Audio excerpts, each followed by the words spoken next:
Assalamu alaikum and welcome to a special transmission of Perspective where we will be talking about, of course, the current political scenario.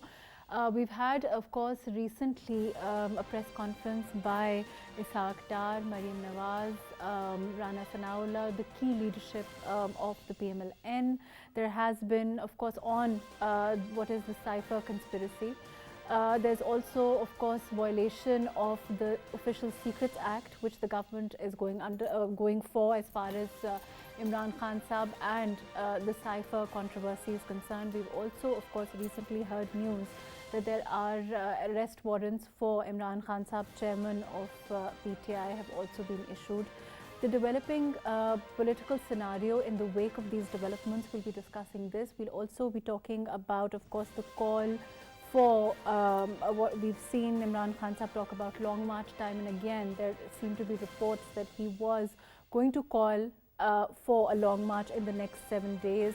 Whether that will follow, what is likely to happen in the wake of these developments, all of that in today's transmission. I have with me in the studio Shehzad Malik, who's an investigative journalist. Thank you so much for joining us today.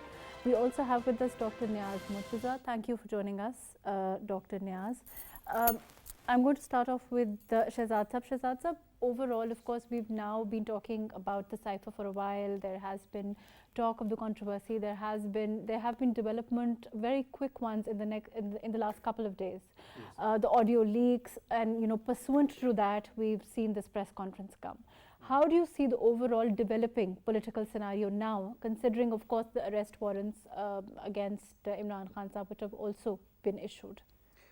Look, this is a very alarming situation of the country right now, because it is not only the matter of the people of Pakistan, but security of the Prime Minister House is the most important place in Pakistan.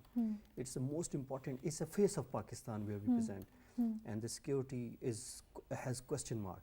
And this is, if we take it as a lesson that we have lots of mistakes we have done in the past, but we have to investigate thoroughly, because we have the powers, we have the people in Pakistan, qualified people in Pakistan. You're saying that this is certainly something which has to be investigated. Which has to be investigated. There should be the people marked who did this, because ISI is there, MI is there, our very good agency, IB is there, our Federal Investigation Agency is there. So we have the capable people, we have the qualified people, and I would say this is the face of Pakistan, and face of Pakistan has been, through this leak, has been decomposed badly. Look what people around the globe, what they was thinking about Pakistan, that they have the kind of image that it sends out internationally. I mean, the personal discussion of the Prime Minister of Pakistan has now been saved. So how we can talk to others, how we can talk to America, how we can talk to Saudi Arabia, how we can talk to other neighbors countries which we have a bilateral relation. That couple of things that needs to be investigated and laid to rest also. Yes, Let me come back to you. Niaz Sahab, can you hear me? Niaz Sahab, overall, you and I, during a couple of programs now, we've been discussing the political scenario. We've been talking about the kind of political developments that we've seen. In your opinion, how do you look at this? I mean, it's clearly the government and their prerogative, and of course, according to them, their fiduciary duty, which is what they've in essence said. Even the PMLN leadership during this press conference, they said that they have to investigate. How do you look at it? Well, I think the first thing that must be emphasized is that this is completely illegal activity to record and release such audios, and the first thing should be whoever is responsible should be caught and tried illegally, so that there is a deterrent for future. We've had so many leakages over the last 1 year, one more damage than the other. The second issue is, the security one, which Mr. Shehzad Malik has spoken well. So I will just not spend too much time on that. I agree with him. The only issue is who should investigate. If there is some suspicion on those who are being asked to investigate that they may have been involved, then it becomes more complicated. Now, the third issue is, in terms of the contents and what they mean, especially, this round for related to, the US conspiracy. And for my eyes or ears, what is damning is not what is said, because that is still vague enough to twist and turn it in many directions, like PTI is. But the damning thing is what is not said. You don't hear even one person saying clearly that, look, there is a US conspiracy against it, and how should we deal with it. It doesn't show any concern that a superpower is against them. It's all fun and frolic about how to pad this, how to do some sort of minute. So for me, that's the biggest giveaway. But You're of saying course, that the lack of seriousness with which, what is being termed as a conspiracy by the US is being taken in the audio is of primary concern to you. yeah, I mean, they're just very relaxed. It doesn't seem that anybody, I mean, if a superpower is out to topple you, if you've seen evidence of that, you'll be seriously concerned, and that will be the first thing you'll be discussing. Now, of course, there might be other conversations, but if we just look at this conversation, there is no, concern shown by anybody. So that is the most damning part, not what is said, because that can be twisted. But So Yasab, there's also, like, during this press conference, what was said was also, as far as the investigation into the cipher is concerned, there is an overall, the kind of signal, and that's something that Shehzad Saab is talking about. He's saying that this is, as far, if you look at the leaks, the way the signal, the image of Pakistan that it sends out into the international arena is one. Then, where if we don't investigate into this conspiracy, what does it say about Pakistan-US relations? So those things also have to be considered. Don't you think that's important? yeah, of course, like who's going to come Pakistan and talk comfortably now? It's not just our own conversations, but we had diplomats, foreigners, and they do discuss fairly sensitive and secretive issues. So, with this going on, who's going to, want to take the risk of getting caught in an audio just as part of, the internal political fights that we keep on having, the domestic political issues. So of course it's a big, sort of, laughing. We become laughing stocks globally, that we can't even. You don't hear about this from other neighboring countries, much smaller countries like Sri Lanka or Nepal. And Pakistan is a nuclear power, and this is happening so routinely, so regularly, and we can't seem to stop it. And it's all happening in Islamabad, and I think Mr. Shehzad said that is the most important one. But others feel that there's another place which is more important, and we never have leaks about that city. So all that is very interesting. Why it's only happening with politicians and so on. So it should be investigated, but by who? That's up in the air. Okay, let me come back to you. Ji, Shehzad Saab, investigated by who? Now that an arrest warrant is also, right in the field, of course this is going to become, this is going to have judicial ramifications, it's going to have, a lot of political ramifications. What about the call for the long march? Do you think that, that's, what kind of a move is it? Do you think it will follow? What will happen? This is the style of Imran Khan, that whenever he feels that my goal is not being achieved, and he threats, basically. He threats to the system. And you are well aware of 126 days, just right few minutes away from this place. He sat down there, and there was drama for 126 days. And this is the style of Imran Khan. While he was playing cricket, he also does that. And this should be, but I would say there is a system is there, the Prime Minister office is there. Islamabad is face of Pakistan. Islamabad is backbone of Pakistan. So Imran Khan should understand that if he blocks Islamabad, it means he blocks Pakistan. He should be knowing this. But he's clearly demonstrated that, as far as, and his followers, that as far as... I think there is a system. I'm sorry to interrupt you. I think there is a system. We have Interior Minister, we have Prime Minister, we have police in Islamabad, we have law enforcement agencies are there. They are well aware of this situation, that if Imran Khan will come with 30,000, 40,000 people. And I think last time Rana Snowla and his team done wonderfully good. I mean, in a 25th of the May, and while Supreme Court intervened that there should be a place there, Imran Khan should demonstrate his sit in and come and say something, whatever, and address the people, whatever.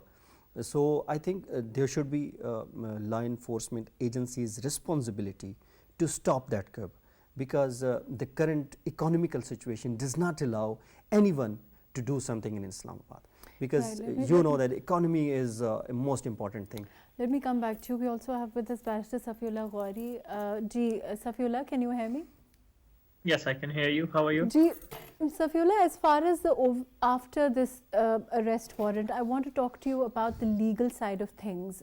You know, as far as the violations and as far as articles that that have been used, that he's been the arrest warrants have been issued for Imran Khan Sahab. How do you look at them, and what do they mean?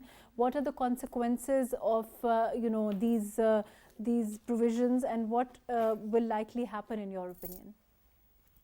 Very interesting question, Maruf. And I am of the opinion that these arrest warrants which have been issued a little prematurely. They have been issued by a judge I have a lot of respect for, Rana Mujahid Rahim. I've been appearing in his court very often. He is a fair judge. However, this particular arrest warrant is something that I am yet to wrap my head around, because an apology and affidavit was tendered to the court. I'm still a little confused as to why there was a need to issue an arrest warrant. It could have been a simple summons. Summons are sometimes issued before warrants are issued, and if a person does not show up despite summons, then warrants are issued. So, in my opinion, it is a little harsh. Safiullah, when we talk about violation of 144, 404, 406, 188, 189, can you tell us a little bit about this? I mean, where and what do these provisions, when you talk about violations under 144, what does it entail? Oh, right, of course. So, Maruf, at the end of the day, a violation has occurred. There is no denying that. It's very clear that there has been a violation. However, when we deal with violations of the sort, normally the procedure, I'm talking about the procedure here. The procedure is to summon a person who's been accused of a crime. You do not start off by issuing arrest warrants. There is, of course, in grave circumstances, there is a possibility that you could issue arrest warrants for non-cognizable, non-bailable offences. However, in my opinion, this does seem to be a bit harsh and a little premature. It could have been dealt with in a better manner. And of course, at the end of the day, we are talking about a former prime minister. Now, this is not to suggest that a prime minister is above the law, but this is to state that this when courts issue any verdict, any decision, they are also, by the judicial policy of Pakistan, liable to consider the effects that this dispensation of justice would have on the general public. So at a time when Islamabad is already blocked, I see containers everywhere.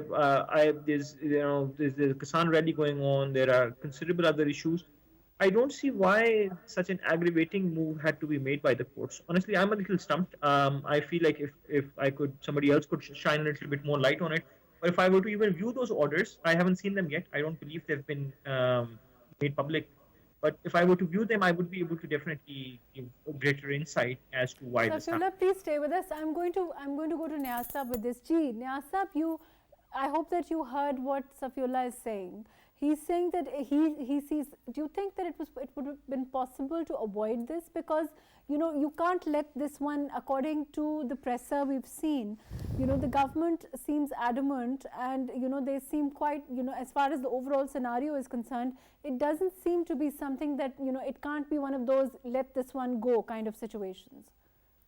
Well, yeah, I mean, I'm not an expert. Orisab is the expert, but it seems like a nod out of the blue. Now, the main case is being heard by the Islamabad High Court. So why would, a lower court interject itself and suddenly issue, a warrant if the IHC, it did, express some satisfaction even at the verbal statement that Imran Khan made last time.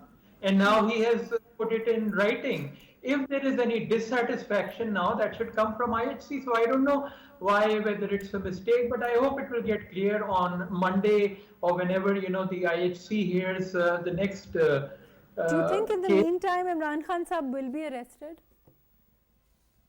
Well, I don't know. I mean, I think it would be a fairly provocative act if they do that. And I still don't see any signs of that. I think the best thing would be to, let IHC handle it. The bigger issue is that whether, the apology is acceptable, because it's still a lot of ifs and buts and so on. It's not unqualified as it is supposed to be, that yes, I made a mistake and I fully apologize. So let's see how IHC says it. Personally, I don't want to see Imran Khan get disqualified on contempt, but then I would also like to see him, apologizing fully, just because of, the past precedents where, others had offered unqualified apologies much earlier, but they were still disqualified. So there needs to be still a balance, and, IHC will have to give cogent reasons why it did not apply those precedents to Imran Khan's case, even though they look very similar. And then, those past people should be able to take this precedent of Imran Khan and go to Supreme Court and ask for relief for the harsher verdict. So it's all still up in the air. Let me come back to you. Ji, Shahzad Sahab, do you agree? You think that, there seems to be this opinion that Barrister Safiullah and Niaz Sahab has, he's saying that, it's according to him, it's a little premature. How do you look at this? I think Islamabad High Court will overturn this warrant issued by the lower magistrate because we have the past history, and if you see the couple of cases back, this is the track record that magistrate issues the warrant and Islamabad High Court turnover. But Islamabad High Court, will they do it tomorrow? I mean, it's a Sunday. Today, warrant is issued today. And I think Imran Khan Lai team must be very much aware of this, that how to tackle this warrant. Let me go to Safiullah. What is your opinion on this? I mean, in terms of the timeline, it's a Saturday evening, and how does this work in the legal world? Can you tell us a little bit about it? Sure. But first, I just want to clarify that these are two different things going on. So the Islamabad High Court initiated contempt proceedings. That's a different thing. But as you've mentioned, 506, 508, other PPC sections that have been imposed right now are for criminal intimidation. This was in the original FIR. That original FIR, after a time period of, I don't know, maybe a month or so, has now come into action, and the magistrate has issued these arrest warrants based on that original FIR that had several other sections in it. Of course, at the end of the day, the arrest warrants have been issued. If you are asking me if the Islamabad High Court will, it really depends on when PTI's legal team goes to the Islamabad High Court, which is of course going to be on Monday now, and only on Monday then can such arrest warrants be suspended. But we have seen in many cases that time and again that courts open up at night, and of course I expect that this is going to be one of those times when a superior judge. How do the courts open up at night? Will they? I mean, is this one of those suo moto things, or how does it work? Or will they, I mean, at this time, if I want to go to court, how do I go? So that's a very question, an amazing question, honestly, Maruf, and somewhat embarrassing to answer, but how it works. I'll tell you how it works. It usually works because what happens is a lawyer personally knows the judge. Now, the law says that a judge does not need to be in the court for them to pass judgment. They can do so in their house. The judge does not even need to pass it on a piece of paper. They can do it on a piece of tissue paper, and that would still be considered a valid judgment. Okay. So normally what happens is these lawyers approach these judges at their residence, sometimes at odd hours. The judge may decide to come to the court if they so wish, but even if they do not, even if they do so in their residence, that would still be considered a valid legal order. And we have seen this time and again. I mean, also I just want to clarify that sometimes on Sundays duty magistrates also sit who may this order. Fair enough. I will come back to you, Safiullah. I will come back to you. We have with us Kaisar Ahmed Sheikh, who's an M&A with PMLN. Ji, Kaisar Sahab, thank you for joining us. Can you hear me?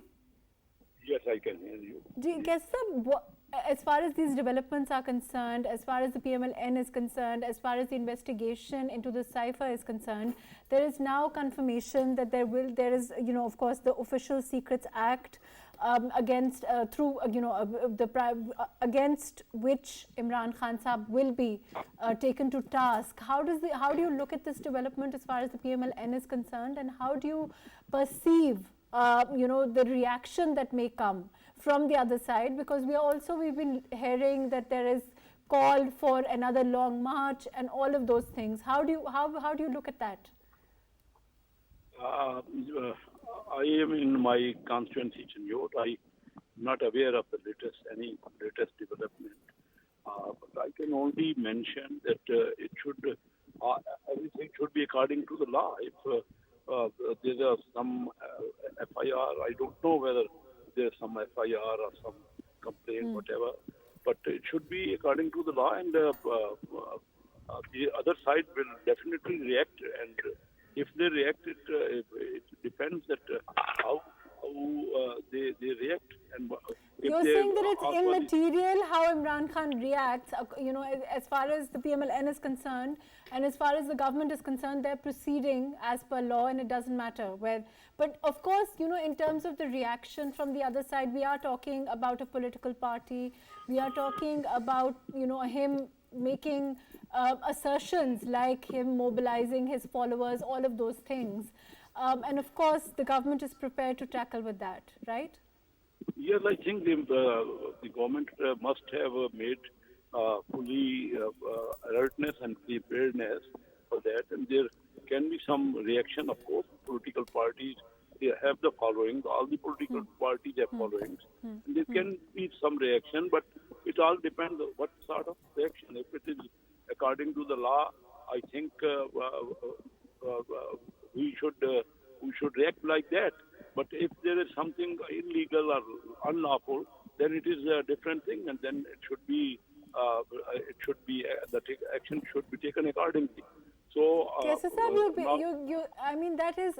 what you're saying is correct, and it is of course true that we should all act pursuant to law, and as far as the government is concerned, as far as whoever is being investigated is concerned also. But we're talking about Imran Khan Sahab, we are also talking about a former Prime Minister, we are also talking about someone who's already orchestrated 2 long marches, the previous dharna also, and all of those things. So in that background, of course, investigations are also something that the government has to undergo. So of course, in terms of the preparedness, can you tell us a little bit about that as far as the government is concerned?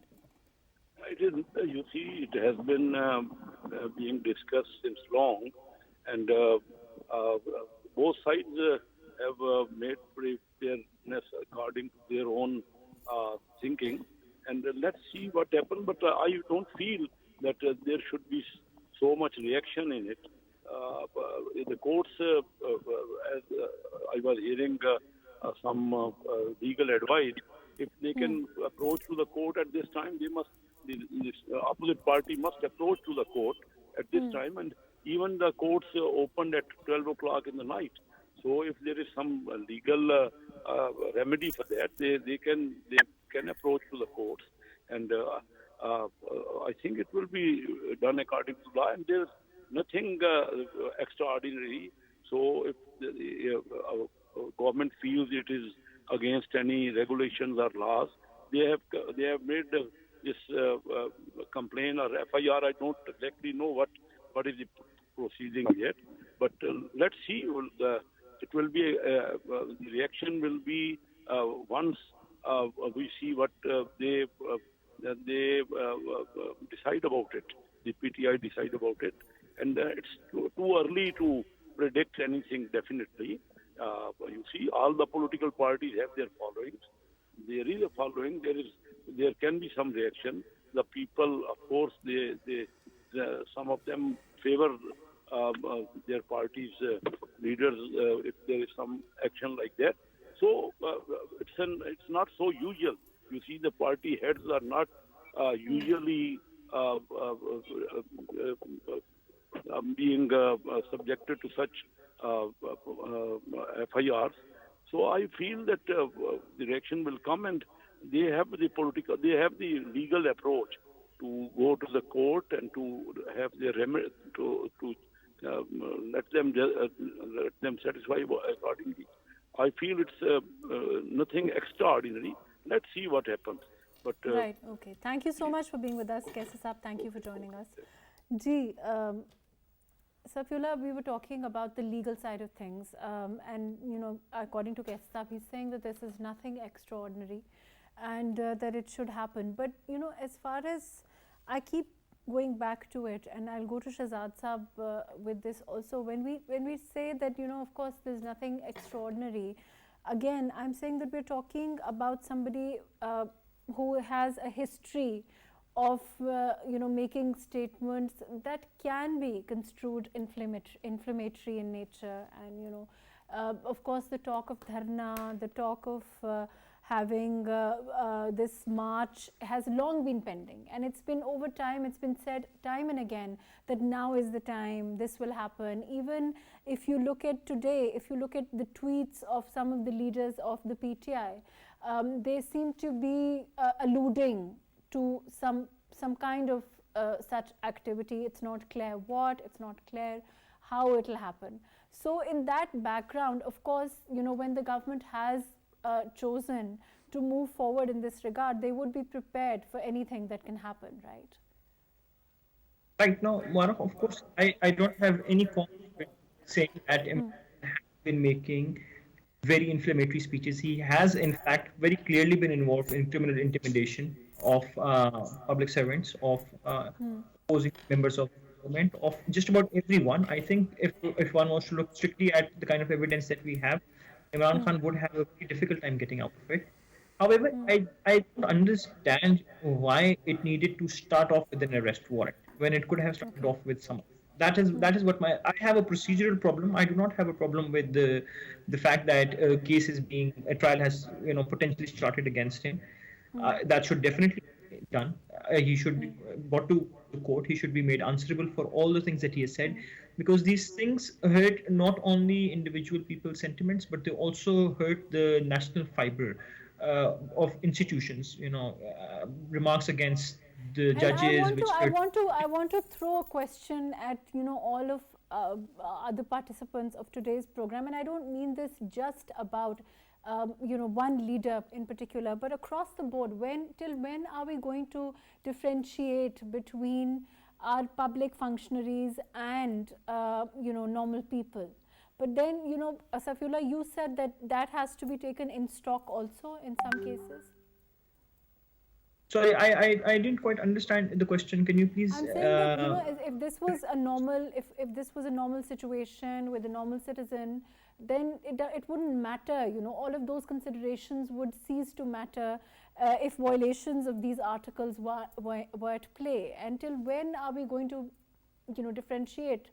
The government should proceed against anyone as they would against a normal citizen. That's the argument, right? So I'll tell you what it is, and I'll explain why this difference is absolutely necessary. So we have, of course, already a section amongst the sections that have been imposed against Imran Khan, which is criminal intimidation, which is 506. 508 then it's about criminal intimidation of a civil servant, which is a graver offense than just criminal intimidation of a normal person. The reason why criminal intimidation of a civil servant, a person who is performing their duty, is seen as more obstructive is because a person who is performing their duty, for instance, a judge, is doing so in the service of the state. So that is then considered as an offense against the state, not just against one person. So we have then the argument of an offense against one person and an offense against the entire state, which represents the entirety of the population. And also, of course, criminal intimidation of a public servant would also be construed as an obstacle in justice, because that's what's happening. Justice is being performed, somebody is giving judgments, and now they're being harassed and intimidated. So obstruction of justice is going to become a problem. Contempt of court is already a problem, and we're seeing that there's a variety of other offenses that Imran Khan is involved in. And once again, I completely believe that be it a judge or be it an individual, be it the inflammatory remarks Imran Khan has made against other politicians, be it the ones he has made against the military, against the judiciary, against just about anyone and everyone. The laws of defamation should be stronger. They should be brought into play. People should be stopped from saying things that hurt the sentiments of other individuals and also destroy the unity of the state. These things should be addressed, but they should be addressed in a manner that is legally correct and procedurally correct. And I've already mentioned though, and I just want to reiterate this. I know Rana Mujahid Rahim, the magistrate who has done this, to be a very just man. So this is one of the reasons why I am holding off on my comments, because I would like to view and see what his entire order was before I can, in fact, give my opinion on the matter. Okay, let me go to Nyasab. Nyasab, what about the Official Secrets Act? The government has decided to go against Imran Khan Sahab under the Official Secrets Act. Do you think, I mean, has it been done before? How does it, you know, I want to ask the legal questions from Safiullah, but in your opinion, you know, as far as to the burden of proof, all of those things later. But in terms of it being something that is now, you know, there's been a pressure on it, it's been decided, and that's the way forward as far as the government is concerned. So now, you know, the onus, as far as the former Prime Minister is concerned, he will have to prove that he hasn't violated it. And, you know, the fact that Azam Khan, the senior bureaucrat in this scenario, has said that he had given the cipher to Imran Khan Sahab. Yeah, well, I think, you know, like, I think Khwaja Asif was saying that even, you know, the audios could become the basis for Article 6 proceedings. I think that's a bit far-fetched. I mean, the audios are illegal. You can't use them in court in any way.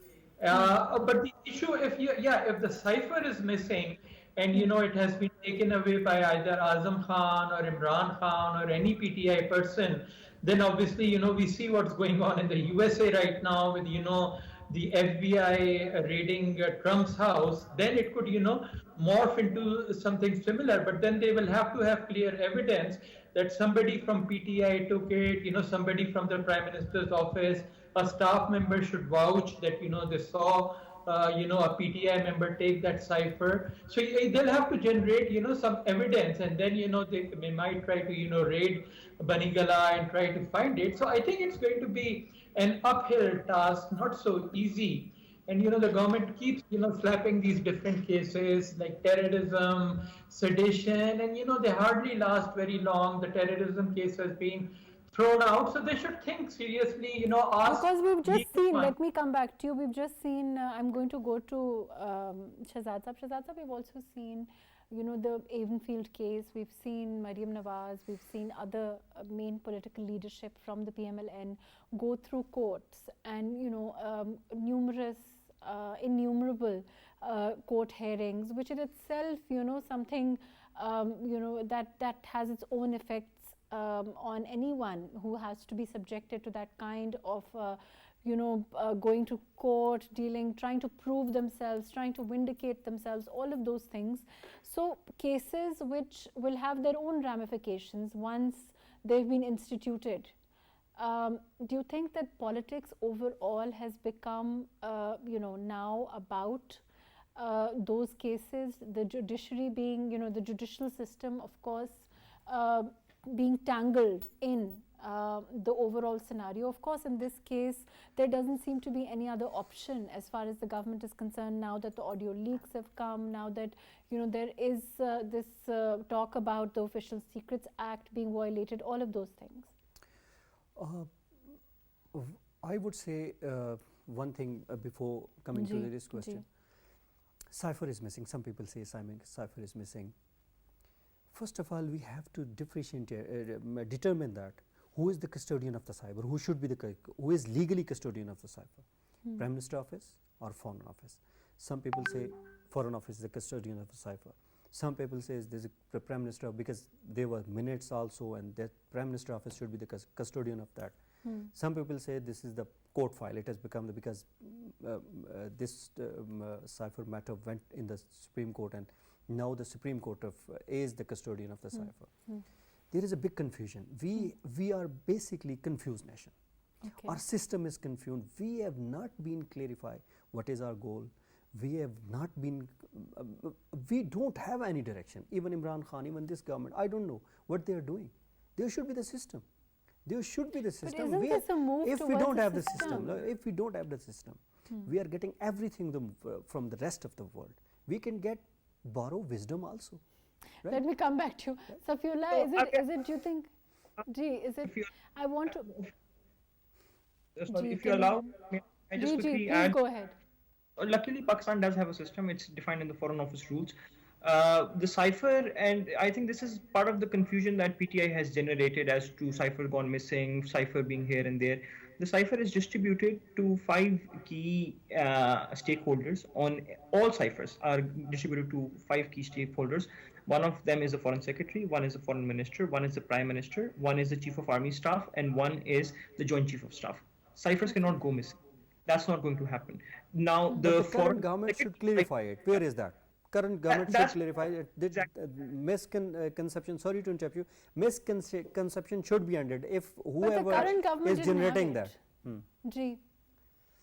So that's what the problem is, right? I think it all keeps coming down to the fact that the current government has never been able to put its point of view across adequately. We have discussed this many times on the show.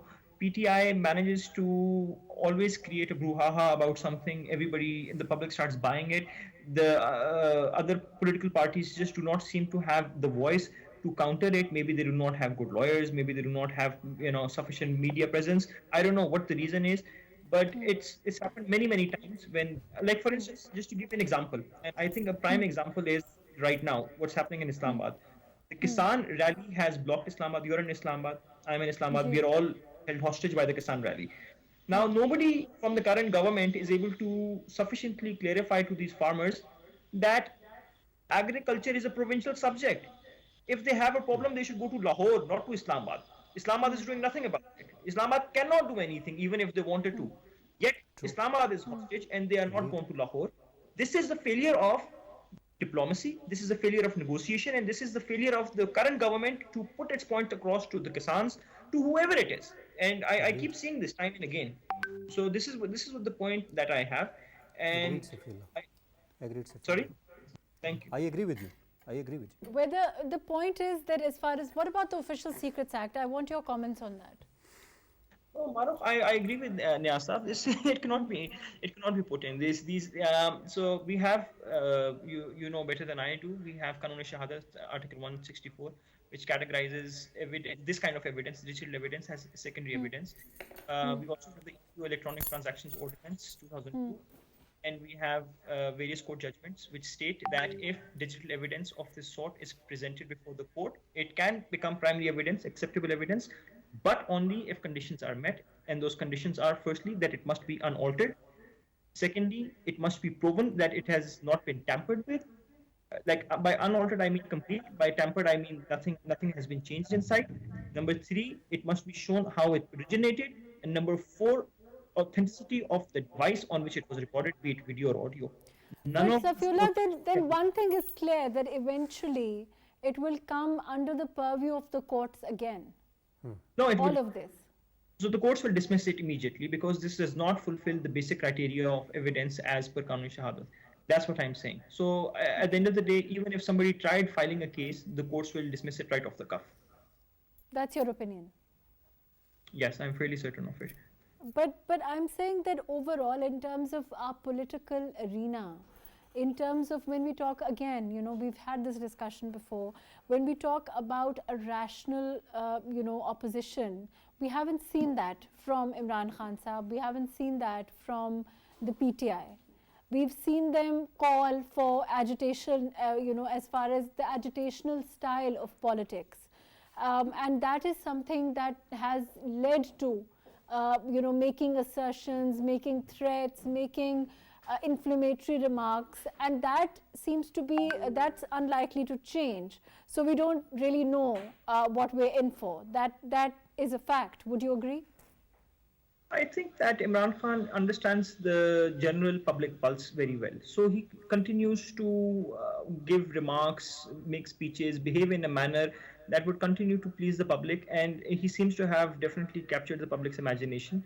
I feel it is the the job of the government to understand and to come up with proper counters to this kind of a style, which they are unable to do. They keep getting Right. beat by Thank you it. so much for being with us, Pastor Safiullah Ghori. Thank you for joining us. Shahzad Malik Saab, thank you for being with us. Kaisar Ahmed Sheikh, thank you for joining us. Dr. Niaz Murtaza, thank you for your time.